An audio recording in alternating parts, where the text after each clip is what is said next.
Hi guys! Welcome to Sravanthi Karnati vlogs. నేను pasta చేశాను. White sauce pasta recipe సూపర్‌గొచ్చింది.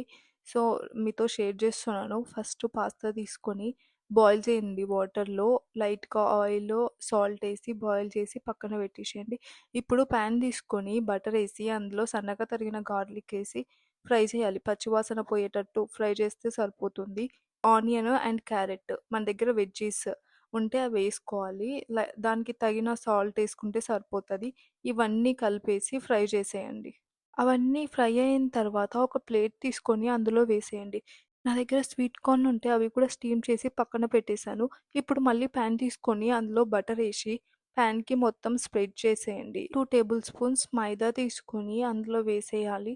Lumps లేకుండా నీట్‌గా మిక్స్ చేయాలి. బాగా మిక్స్ చేసిన తర్వాత వైట్ సాస్ ఫ్లేవర్ కోసం మిల్క్ ఏస్తున్నాను. మిల్క్ అంతా బాగా కలిసిన తర్వాత లంప్స్ అనేది కనిపియకూడదు.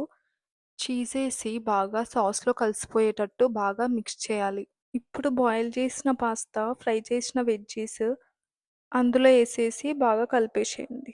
సాల్ట్, పెప్పరు, ఫ్లేక్స్ ఇవన్నీ ఏసేసి కలిపేసేయండి. ఇలాంటి మరెన్నో అప్డేట్స్ మీ వరకు రావాలి అంటే సబ్స్క్రైబ్ చేయండి, షేర్ చేయండి అండ్ లైక్ చేయండి. వైట్ సాస్ పాస్తా రెడీ అయిపోయింది.